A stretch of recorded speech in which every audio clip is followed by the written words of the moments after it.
Okay, good evening, dear hearts, and welcome to another episode of the Inner Dance Show. And supporting us this evening in our return to sacred flow is the phenomenal Karen Caddell Walker.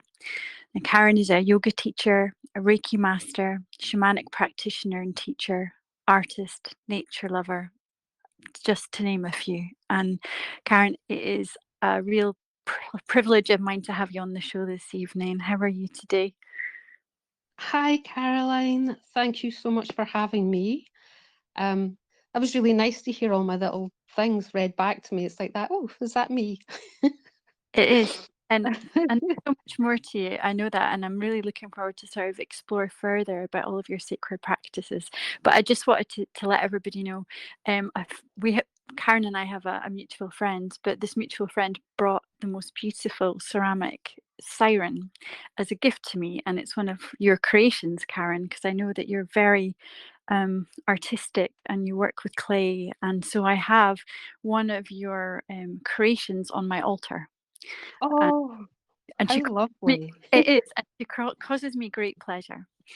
So I'm curious where we're going to go in this conversation today, and maybe you could just give us a sense of your sacred practices and what's important for you, and yeah, where are we going tonight, Karen?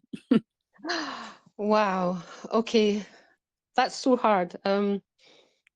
My sacred practices is just how I live. It's how I am, Mm, how I interact with people, with creatures, with land. It's just my everyday life now.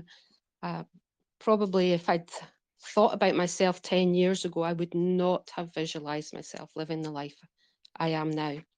wow. Um, I was completely disconnected from nature, completely disconnected from my body, Yeah, completely disconnected even from my emotions and my spirituality. So, over the last 10 years, it's been a huge journey yeah, through physical practice of yoga, spiritual practice, or shamanic practice, and then opening up to my emotions through my creative practice is probably the best way to describe that.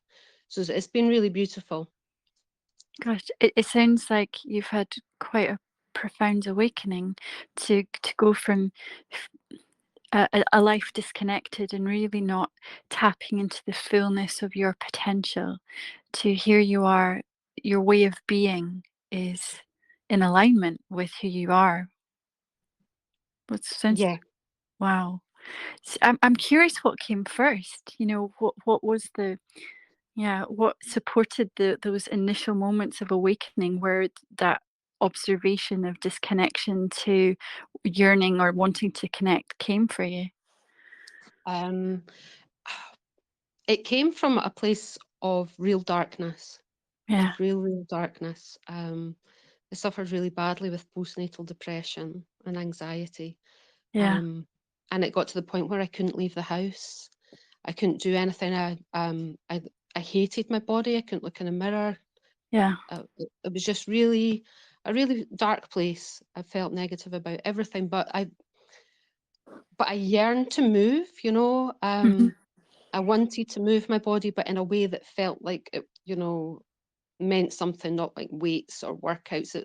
So I started Yeah. practicing online yoga at home, Okay. and that was just the physical practice. I wasn't really looking for anything more. I just wanted to move my body. Um, and then I really actually began to notice that sensation of what it was like to be in my body, Yeah. as opposed to just being switched off to everything. And then often being in your body, that opens up emotions. Mhm. In yoga, when you open up your hips, there's a lot of emotions kept in your hips. So when I started working through it more seriously, and I was taking it seriously, it went from 10 minutes a day to an hour a day. Wow. um, and it because I loved how it made me feel, because I was feeling, because prior to that I wasn't feeling, I was just on autopilot. Yeah. Yeah. Gosh. I mean, I'm hearing how the practice of yoga really brought you back home to yourself in so many ways, and I'm just really struck by your capacity to notice, listen, and follow the impulse of the body into movement that is innate and yearned for. And to go from a 10-minute practice online to it becoming very quickly an hour long. And I'm curious how long you were practicing before you decided to become a yoga teacher.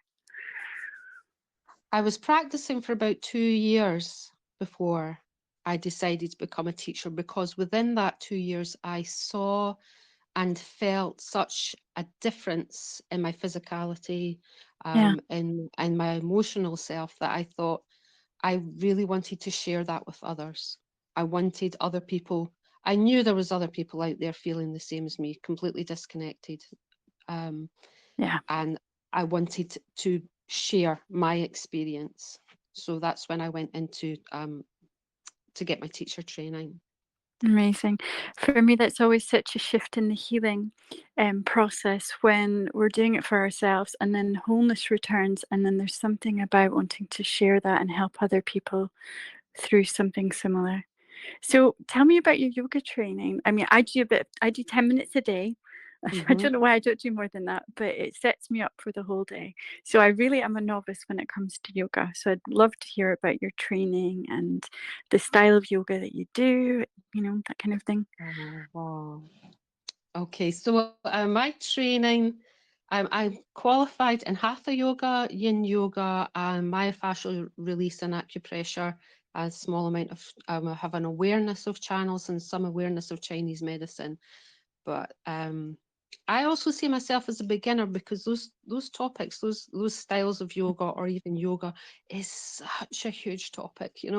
I'm just a wee baby in it as well. Even though I've done, my 200 hours on each thing, it's still like, actually, compared to the thousands of years some of these practices have been around, I don't know much. I Yeah, just but I know what I like, and I know what it's about, listening to the body. My training yeah. was very interesting, because I obviously I came from a place where I hadn't been leaving the house. I did my online training, and then I decided that I was going to go and do a yoga training, Okay. and I wasn't I wasn't brave enough to go overseas. So I found a really interesting teacher in Edinburgh called Dougal Meacham. Hmm. And he's a fascinating guy who actually has spent most of his life in China. He speaks Mandarin and Cantonese. He's Scottish.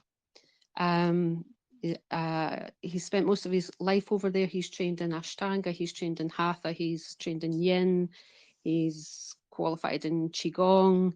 Um, but when you look at him, you don't think yoga teacher, Okay. Hmm. but he's a deeply profound man, and he's very much into Tao, that and that sort of philosophy, where less is more, listening to your body. So his training is about being anatomically aware, whereas Yeah. many other trainings are based on alignment. Make sure your knee is over your foot, make sure your hips are under your shoulders, etc. His training is about each and individual person's own body, and Hmm. how all everybody's body is different. So while some yogis can lift their leg up beside their ear, toes pointing straight towards the ceiling, that is something I will never do. Not because I'm not working hard enough, but because my physical body, my bone structure doesn't allow me to. Yeah. And Yeah. a lot of people, when they do yoga, don't realize that, and they get Hmm. disheartened, or they feel like their people are pushing them into positions that actually hurt. Okay. Um, but the physicality of your body, the actual structure of your body, will limit what poses you can and can't do. And that was mind altering for me, from the point of view of someone that felt frustrated almost with some poses I couldn't do, Yes. to actually, oh, I can give myself permission that that's okay. And that mindset changed everything, not just to do with yoga, but even in my life. It was, Right. I don't have to be able to do that.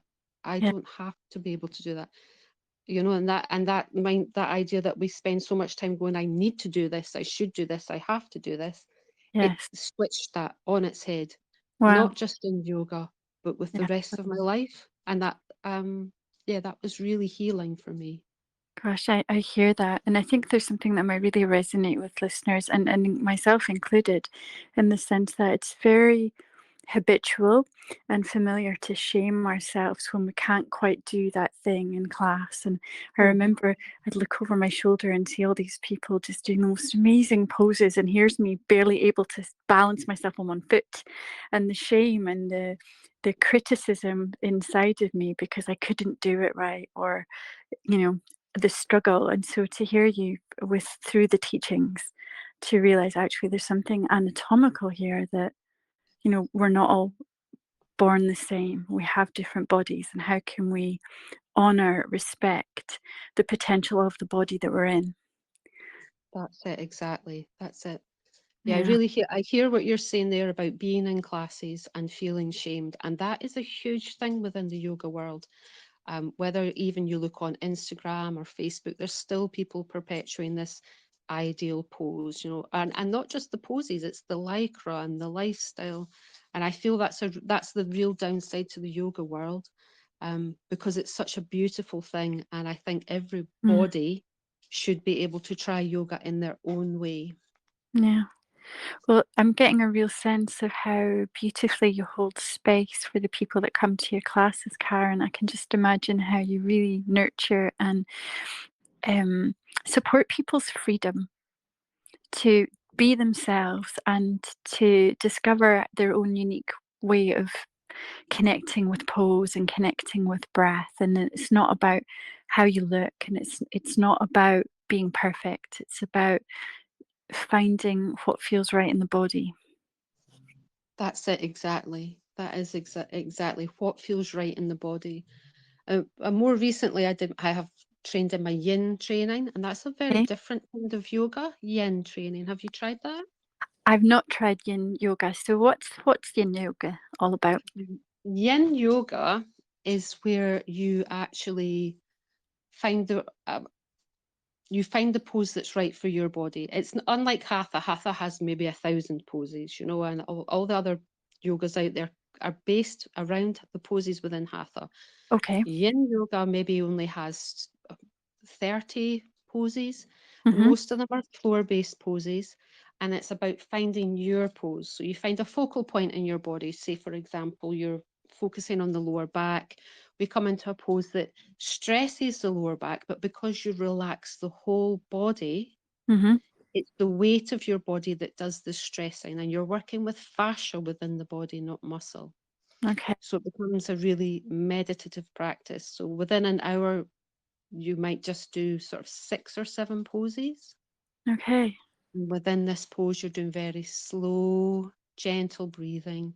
You're relaxing, softening down, um, really going inwards, going into your body, but Yeah. allowing the weight of your body to create that stress within the fascia. And Yeah. if you can, and when you do that, what you're actually doing is strengthening the fascia.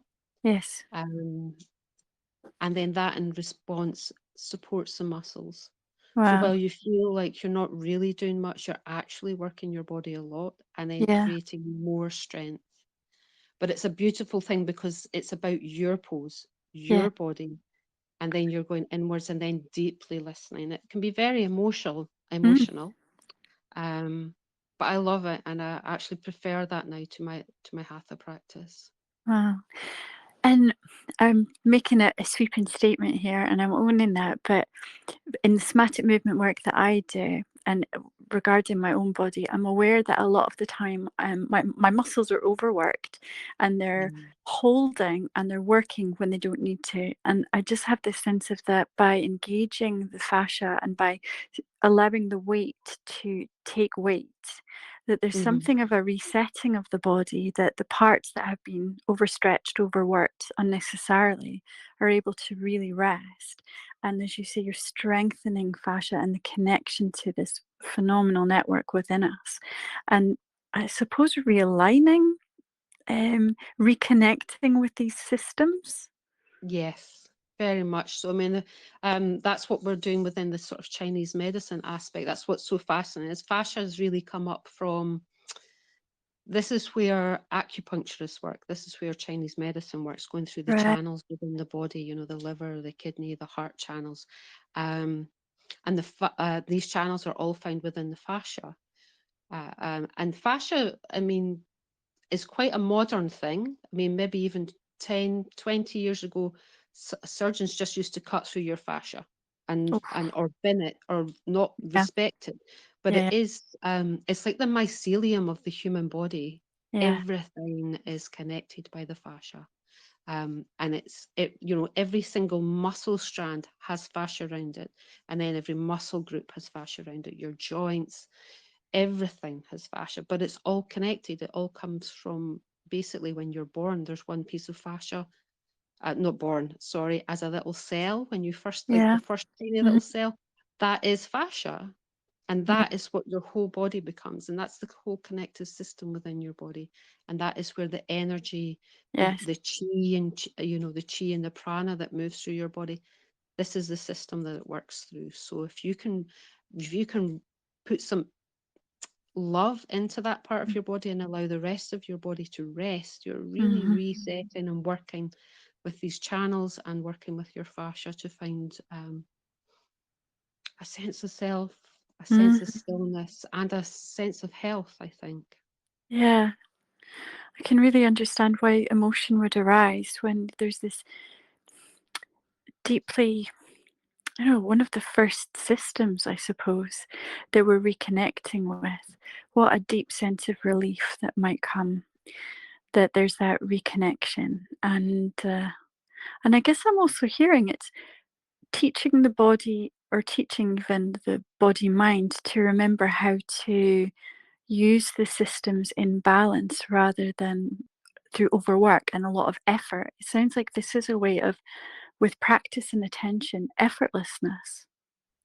Yeah, I love how you've put that. Yes, I love it. It is an effortlessness, but Yeah. yet at the same time, you are achieving so much within your body. Yeah, which Yeah, is really quite the opposite of how many of us have been conditioned and raised. No pain, no gain, push through. You've got to that's really, it. exact. And here you are, actually, very radically with this beautiful practicing. That's it. Actually, there's an effortlessness available. It's innate. It's just waiting to be reconnected with and to relearn that language. That's it. That's it. And I've had clients come and they find it really hard initially to Mm, switch off. They find it really hard to find that stillness. Um, it can be quite funny at times, and it's, you know, you have to say that, and you keep saying, and just breathe and slow down and soften. And you're really having to remind people that it's hmm. okay. It's okay, because we're so used to this yang life, you know, Yeah, everything's get up, get ready, get going, straightforward, walking, running, cycling, swimming, gym, work. Everything's yang, yang, yang. So to go into this space of yin, you know, it's such a alien thing for people. absolutely. Mm. And I'm imagining that this practice and these spaces would be so helpful for anyone who connects with the word trauma.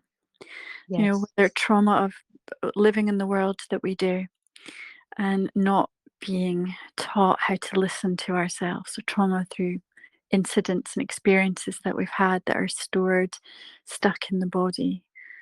Yeah. Yeah. Yeah, that and actual physical trauma, it's really Yeah. good Yeah. for healing the body. And then Yes. when you heal, I think when you allow yourself to heal the body that way, you're connecting with your body. And when you connect Yeah. with your body, that allows you that awareness of your emotions. And then you can, within your body, there is a deep, that connection to more. You know, I almost feel sometimes when I connect to my body, I'm connecting to the earth, Yeah. you know, and that greater sense of being connected to the earth and to the land and to nature then comes in as well. But that, I mean, that's personal to me. It's not something that I've actually broached with clients or brought into my classes yet, but it's something I'm Okay. interested in working with. Yeah, and that's actually a really big part of somatic movement practice is, that we are nature embodied, but that, the body is earth, and the earth is the body. That we are one and the same. We feel the climate change within our bodies, and we are the elements, and we have an internal ocean, we have internal electricity, we have metal, we have it all. So I I'd love to I'd love for you to, I'm encouraging you here to really start bringing that into your practice, and through Yeah, the seedlings of the language that you're using to drop in that sense of interconnectivity. Because that's it. what I'm hearing you describe is that actually what you're doing is you're creating the conditions for self-healing. You're supporting people back into a flow state so that the body can heal itself. We're so used to fighting against, or being in fight or flight. We're not cooperating with our innate wisdom and divine intelligence. But Yeah, am I right? And I had a wee nosy on your website, and I sometimes see your Facebook posts. Do you offer yoga and sort of these sorts of practices in nature already, yeah, or yeah, okay. yes. I have it last year. I was teaching in Tayport Community Garden outdoors. Oh My wow, own practice is mostly based outdoors. Um, yeah, I love yoga outdoors is phenomenal. It's it's completely different. I actually find the studio space quite sterile. Um, I know people kind of like that idea of being within a group, but I actually love being outdoors. I love my bare feet on the earth and the air on my skin. I love listening to all the morning sounds or evening sounds or the yeah, changes in light. Um, and it's phenomenal the things that join you when you're having an outdoors practice. I mean, obviously, I mean, I'm lucky enough to live in the countryside, but you you have buzzards and kestrels and crows and wrens and robins and hares and sheep and wow. and they just turn up and it's like I think maybe they're curious or Yeah, I'm sure they are. Well, I mean, here's you as this phenomenal vessel, yeah, vibrating at a frequency that they recognize.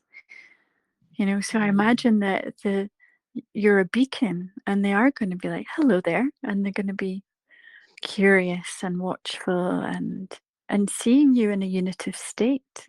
yeah, So you're a friend, aren't you? And they're picking that up. That there's nothing about you to be wary of.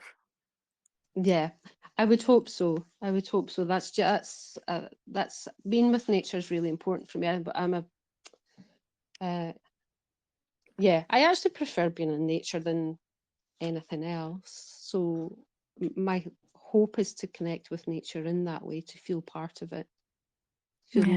feel more part of the landscape Yes. than a person almost. That's yeah.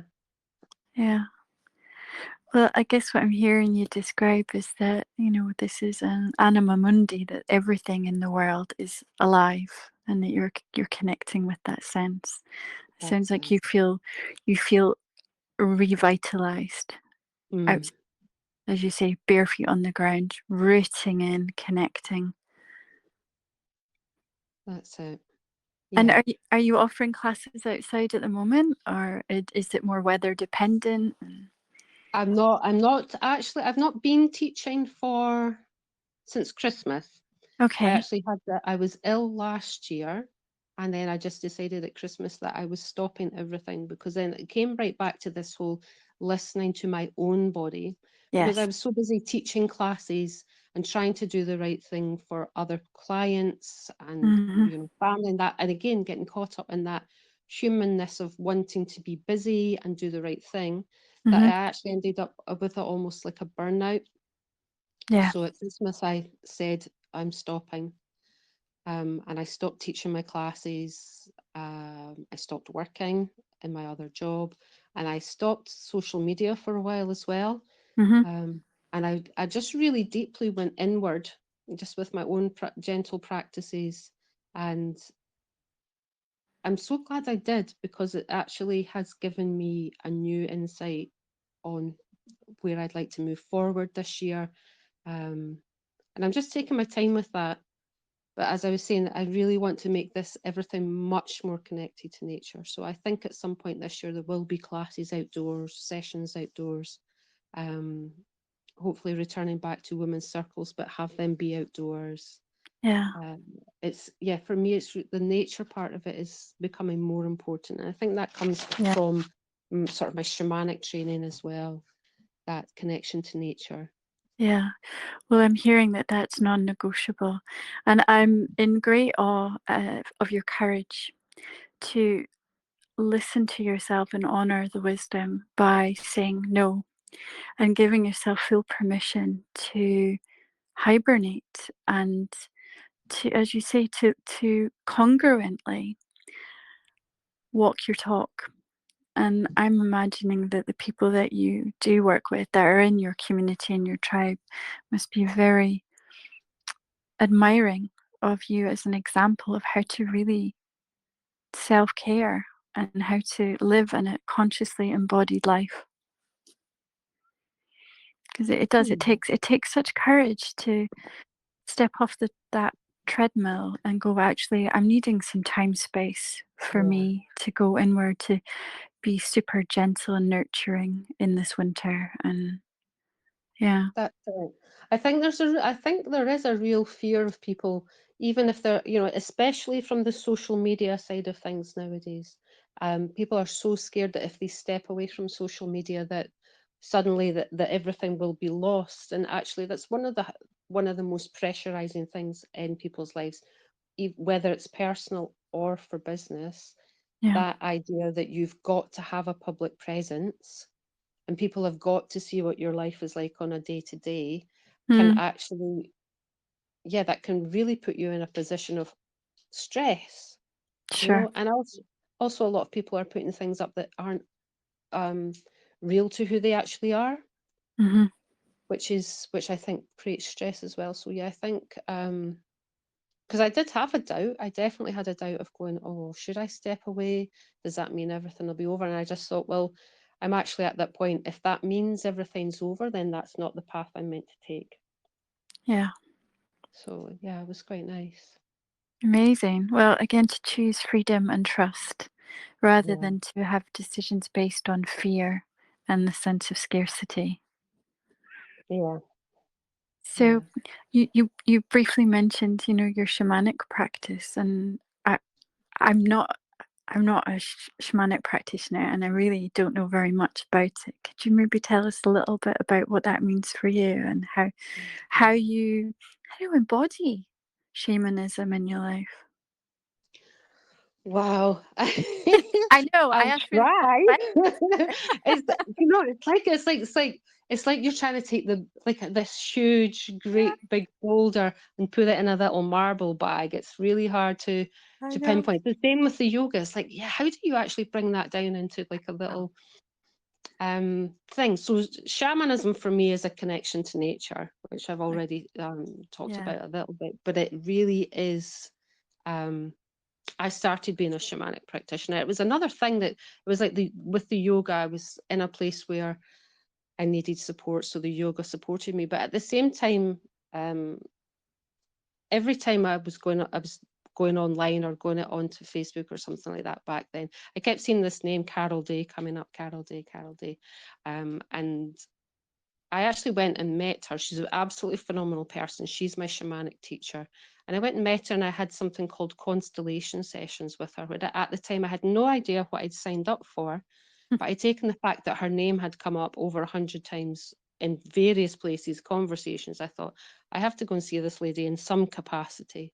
So I went and had some constellation therapy, and it was the strangest experience because you're working with, you're kind of playing out little scenarios. And I had 4 appointments with her, and through those 4 appointments, I had more um, emotional shift in a positive way than I'd had through any experience with um, counselling or doctors or NHS, just Okay. in 4 appointments with her. And I was blown away by that, you know, because obviously I was trying to deal with my mental health. The yoga really helped, but I was also trying to get on top of my mental health at the same Yeah. time. And these 4 sessions blew me away. And I was so interested and so blown away about the change that made in me that I just signed up for a shamanic training. as impulsive, and I'm not an impulsive person. Believe it or not, I'm not. I trust my nature, but I really believe that, I'll get regular signs if something's meant to be. I'm not a drop Yeah. my hat and just, um, yeah. So, and I signed up for that, and it was phenomenal. I didn't really know anything about that either. And of course, there's very many different varieties of shamanic practice around the world, and it comes Mhm. from indigenous cultures. Um, and while the idea of cultural appropriation was something that was quite important to me, Carol's practice was very much about working with the land that we are on, Okay. and working with spirit from our land and from our own location, nature guides from our own land, plant guides from our own land.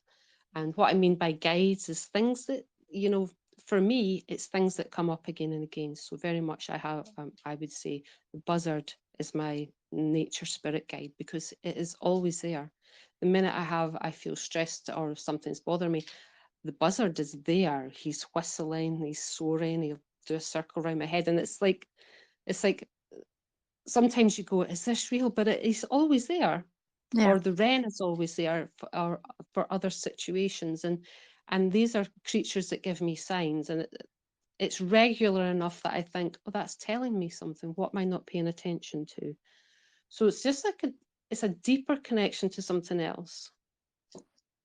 Other people do it from the level they do journeying, Mhm. where you perhaps go into a liminal space, you're listening to a drum beat or a rattle, Uh-huh. um, and going into a deeper journey. And you'll find many journeys and things online. There's a lot of shamanic practitioners out there just now. It seems to be quite a on trend. Mhm. Um, but I don't know if I've actually been very clear there, Caroline. Have I just gone off on a ramble? No, not at all. And what I'm hearing is that by trusting your inner guidance, you are ready for the teachers or and they show up for you. And that there's something about nature, whether it's through your yoga or your shamanic practice, but there's something so powerful about connecting with the land beneath your feet, the local land, the local mythology and the stories within the land. And that you've got animal guides that show up, whenever you're maybe needing a little bit of extra support or encouragement, or just a sign of synchronicity that buzzard is there, Yeah. keeping you on the straight and narrow. Yeah, that is it. Absolutely, that is absolutely, and it's that elemental energy is at the basis of it all. That earth, air, fire, water. Yeah, That's a huge part of it as well. It's just yeah, um, this sense of being for a long time. And a shamanic practice is an ancient practice. It's been around for thousands of years. And I mean, there will have been a shamanic practice, and every culture was indigenous, and every culture has its own form of shamanism. yeah, I just hope that somehow I am replicating something that's honorable to what would have been practiced here. yeah. I've no doubt you are, but just with your integrity and your willingness to live a congruent lifestyle and to honor the ancient knowings and wisdom, Yeah. no doubt. Mhm. And Yeah, and along with that comes, I think, very much a mindset of do no harm. do no harm, yes. Um, Yeah, yeah, absolutely. Um, Now I know that we've mentioned that you might be offering a wee meditation tonight, and I'm wondering if that's still part of your plan. Absolutely. If you would like to do a little meditation, I'm more than happy to I think that would facilitate be, one. yeah, that would be amazing. I think that would be so special for our listeners and future listeners as well, to because I can only speak for myself, but I'm just getting such a beautiful, clear sense of you in when you hold space, and so to be able to experience it firsthand would be an honor and a real gift vibrationally to put out into the world. Okay. All right. So, okay, I'll just start. If wherever you are or whatever you're doing, I'd like you to find a nice comfortable seat. You can be sitting down, you can be in a traditional meditation pose, you could be relaxed in an armchair, you could even be lying on the floor. But what I want you to do is to be comfortable and know that you can stay in this position safely and surely for the next, say, 10 minutes. And just know that if you do get uncomfortable, it's absolutely fine to move. You don't want to be in any form of discomfort. So when you find your position, just softly close your eyes. And if you don't like closing your eyes, you can just gently half close your eyes, soften your gaze. Take a long, slow, deep breath in through your nose and exhale out through your mouth. Allow your shoulders to soften. And again, take a long, slow, deep breath in through your nose.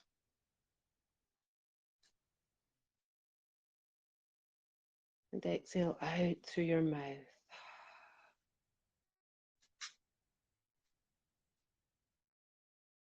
And last time. Breathing in through the nose and allow the whole torso to fill this time, filling the ribs and the belly.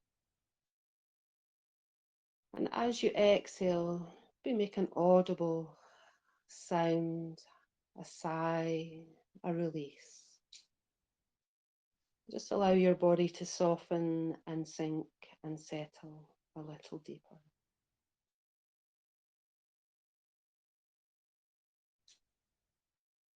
And gently come back to your own natural breath. Breathing in, breathing out.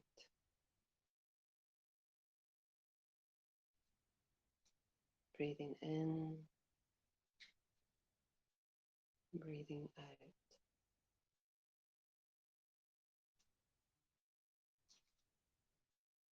Just notice how the breath moves in through your body, traveling in through nose or mouth, down into the rib cage, maybe down into the belly.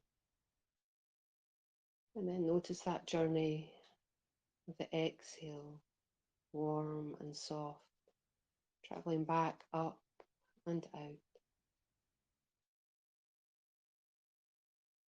Just noticing as you inhale and exhale.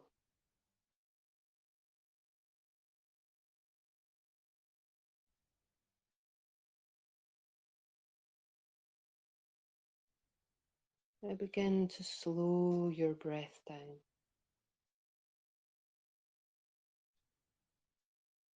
You'll be making that inhale a little longer, a little softer, and a little quieter.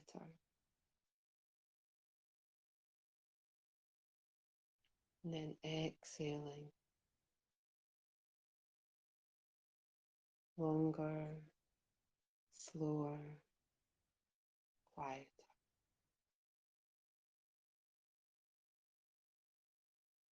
And still a steady rhythm, but just slowing down. And maybe beginning to notice the turning points in your breath as you inhale. Inhaling all the way in. And then notice that turning point, that moment where the breath becomes an exhale. And breathing all the way out. And breathing in. And breathing out.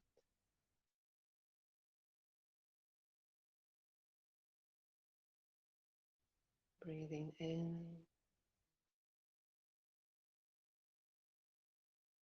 and breathing out.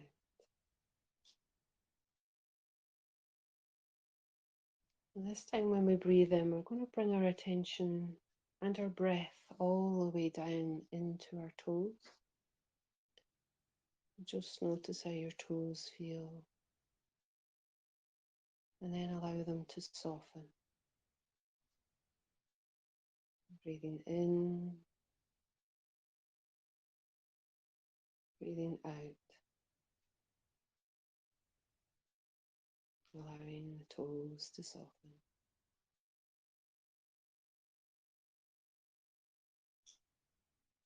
And then bringing the breath to the soles of the feet, and noticing how they feel,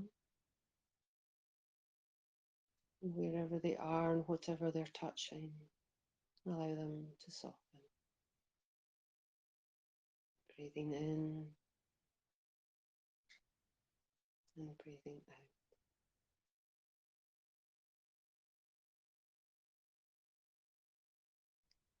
Bringing that breath down into the shins and the calves. Noticing sensation here. And allowing that to soften.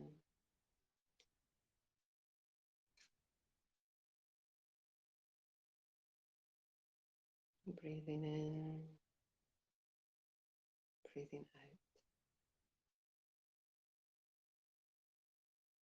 Your next breath in, bring your breath into your knees. Notice sensation and soften. Breathing in, breathing out.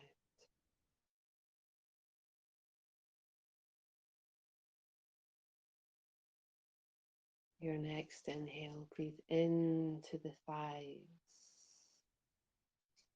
Notice.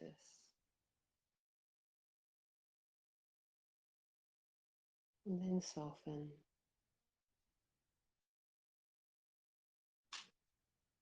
Breathing in and breathing out.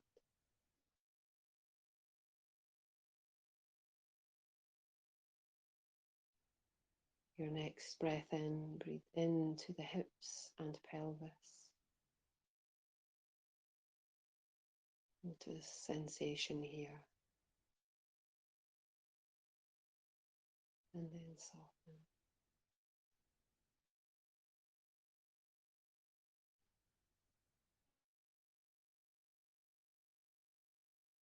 And your next breath comes into the body and down to the sacrum, to the lower back.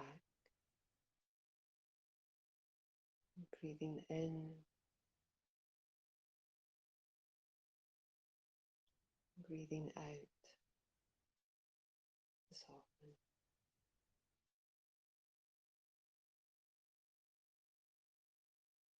And breathing in, down into the mid-back. Feel that expansion in the rib cage. And soften.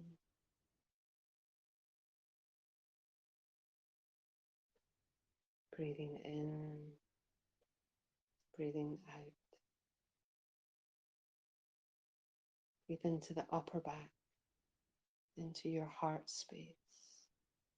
Allow the whole chest to expand.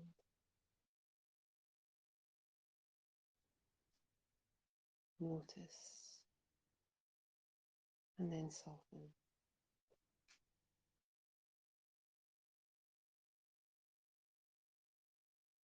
Breathing into the shoulders, and down through the arms, down through the upper arms,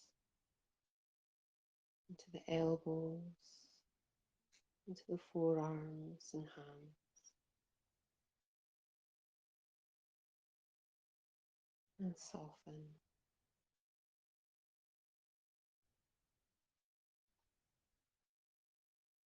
Breathing into the neck, to the throat. Notice and soften.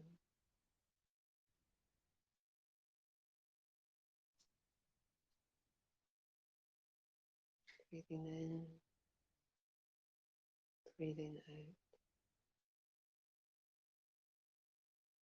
Breathing into the mind.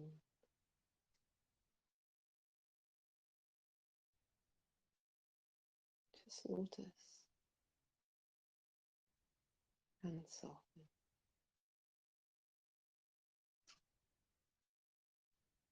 Breathing in, breathing out.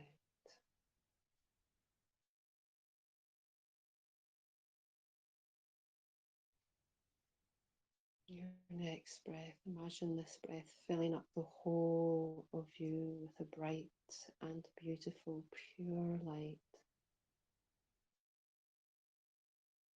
The whole of your body.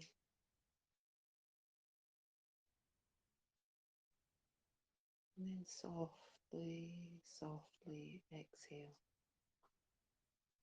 Allow this light to leave your body, except for a tiny glow in the middle of your rib cage. And as you breathe in and breathe out, just allow this tiny glow to come and go, expand and retract. Feel this sensation. Notice.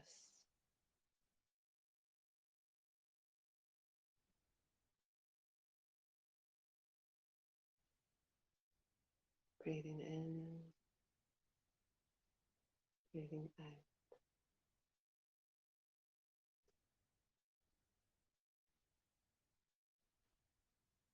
We're going to leave that tiny glow in the middle of your chest and come back to our own breath. Maybe take a slightly deeper inhale and exhale.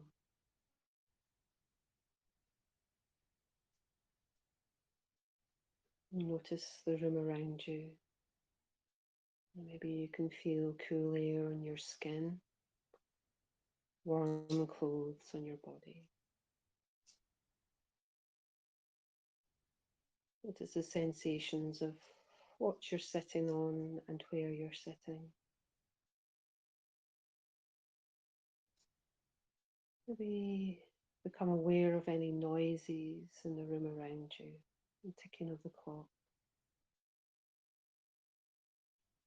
Maybe there's birds singing outside, people chatting in the street.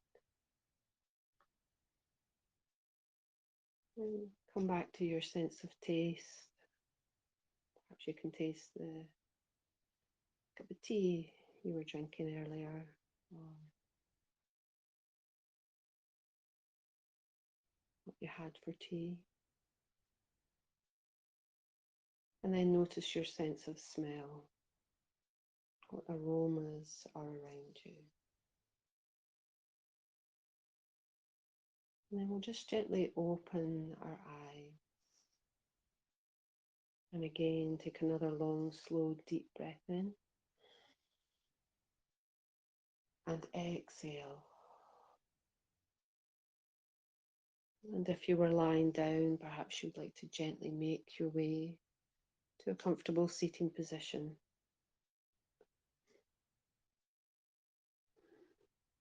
And then wherever you are, just bring your palms together in front of you. You feel that gentle connection between your hands, fingertips. What are the sensations, warmth or cool? And feel that connection of your two hands, the left and right, balance. Bring your hands to your heart. Sit up straight. And just thank your body for everything it has just done for you.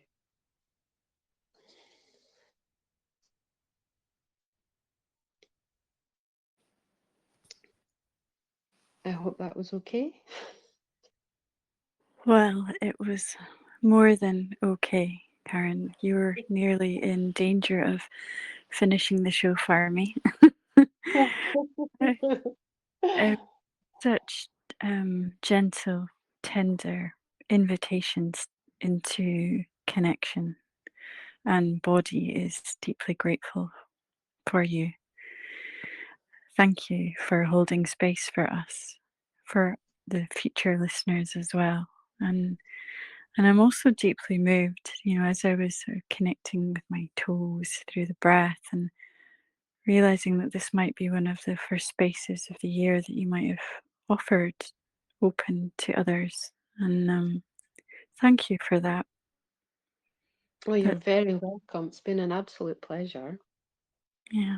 So I'm gonna hold dual attention to what has been awakened within my body with your beautiful meditation whilst still holding space with you. So I might sound a little bit. No, I didn't. no, you know what? It's really funny because I actually, when I meditate with a class, I Yeah, meditate far deeper than when I meditate alone. So when I was holding that meditation, it's a very deep place to come back from, even for me, but yeah, that's how I prefer. And but in a few classes, I actually had to like go, I'm really sorry, you've got to give me a minute. You've got to give me a minute to come yeah. back from my own. But I think, yeah, Amazing. it is meditation such an underrated practice, I think. Um, Hmm. yeah, and it Maybe can really misunderstood. keep, Maybe sorry, misunderstood. Karen. Yeah, I'm just wondering if it's a little bit misunderstood, me included in that. That I always had the sense that I would never be able to shut my chatty brain off, and that it was about sitting still. And Mm, actually, I find that I can evoke that blended state of consciousness through a mindful walk or by yeah, just gazing out the window. That actually meditation is how you find connection. yeah. And Yeah, it's like everything. So I've talked about my yoga practice and my shamanic practice, and even the meditative practice. Everybody has their own way, you know. Everyone has their own body, their own heart, their own soul, their own mind, and it's about finding your own way.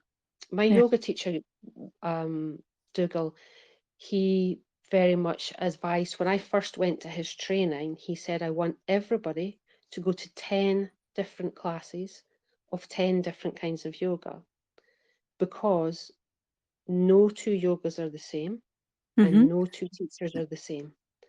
So you need to find your yoga, your Wow. class, your teacher, your passion. Because if you go to an Ashtanga class, if I had gone to an Ashtanga class as my first yoga class, I would never have even gone back. Mm-hmm. And that's not slating Ashtanga because Ashtanga is an amazing practice, but that's Yeah. someone else's practice. Yes. Yeah. Um, Well, I think. meditation is the same. Yeah. No. No. Please keep going. Yeah, so meditation, you have those people that need to do that upright, straight Yep. switch off. Um, and there's people that need that almost like a trip within their meditation. And actually, I feel like y- you have to explore all kinds of meditation to know this is how I like to meditate, and that's how Yeah. they like to meditate, and that's okay. It's about giving yourself permission, which takes me right back to what my very first Yeah. experience of yoga was, giving myself permission to do what I needed to do for me. Yeah. And Yeah. I think in a lot of holistic practices, there's still, even though it's holistic, even though it's spiritual, even though it's emotional, there's almost like this tick list, and Mm, yeah, yeah. It resonates with me through the inner dance lens in the sense that you again we're taught to listen and do what we're told and follow the instructor. And in in what I'm hearing with you is there's this again this encouragement for self-agency and autonomy, and if that doesn't sound or feel right, do something else. Just as in the inner dance, there's full freedom, is full self-responsibility, and our choice making is vital for our well-being. Absolutely, absolutely, especially in this day and age, as Yeah, the world that we're living in. Um, yeah, yeah. yeah, yeah. Awesome. But I'm aware that we're coming up to the end of the show. It's gone in super fast and super deep. And you might be aware that, but at the end of each session, because I'm such a bookworm, I always take this opportunity to ask for a book recommendation on any topic, just that you might recommend to us listening. Something Oh, that well, you'd love, or um, that, yeah, it's like it's a well-worn book in your bookshelf, or oh my, honestly, that's like the hardest question in the world, because even when you give me a little heads up, and I was like that, pick I a know. book, Karen. So my favorite, like, famous book would be To Kill a Mockingbird, because that has just got so, in such a small book, there is so much, if Okay. you want Yeah, yeah. to. Yeah, and I think even that, regardless of its age, it has a lesson in it that's so beautifully written. Yes. Okay. Um, at the moment, I'm reading Haggitude by Sharon Blackie. I find that very empowering as Yeah. someone that's going through that phase of life, Mhm. um, and love the idea that instead of when you hit perimenopause and menopause, that it's a downward spiral, that's actually an initiation into Yeah. this empowerment. Yeah. Yeah. And fairy tales, if you I love fairy tales because they just, or folk tales more than fairy tales, to be honest, because they have that kind of moralistic drama within them, the the mythology of it, that story, that, Mm. yeah, there's just something really beautiful about that.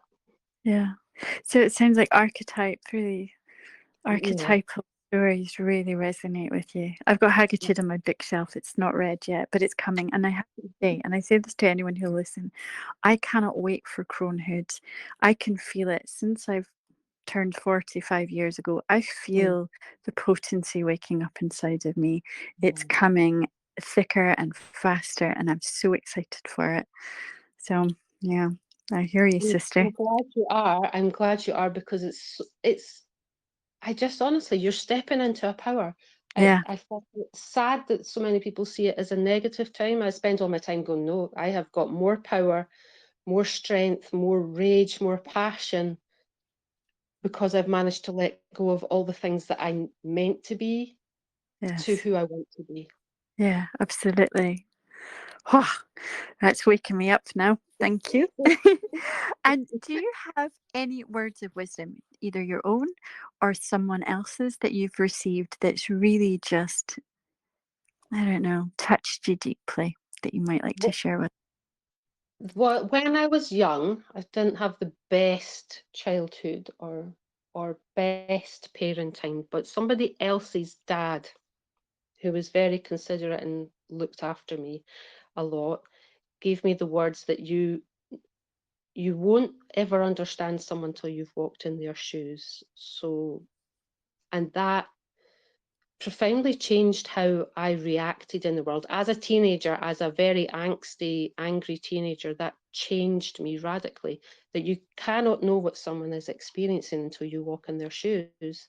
Um, and it's made me a softer, gentler, Mm, more patient person when I really wasn't that. yeah.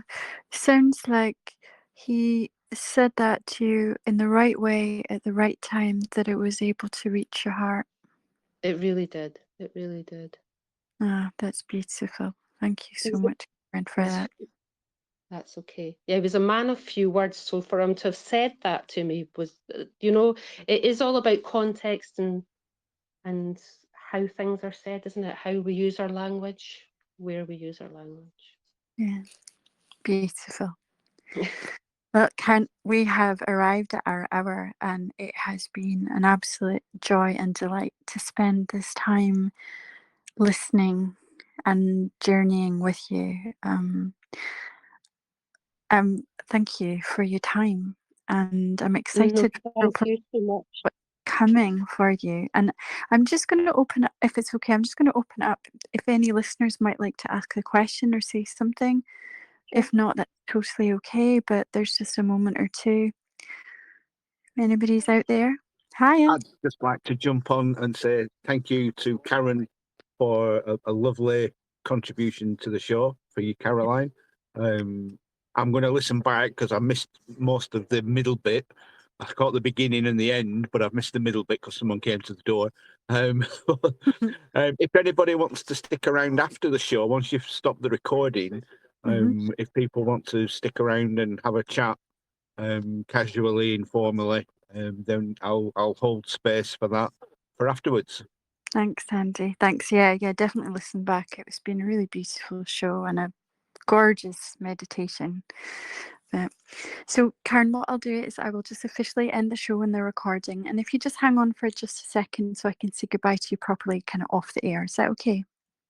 That's perfect. Thank you so much. Oh, wonderful. No, thank you. Anyway, dear hearts, we come to the end of another episode of the Inner Dance Show. And what a delightful, joyous, just profound experience and conversation with Karen this evening. It was a real honour to spend this time with her. I wish you all a deeply restful evening and look forward to our next show on Tuesday next week. Much love to you all. Okay, good night.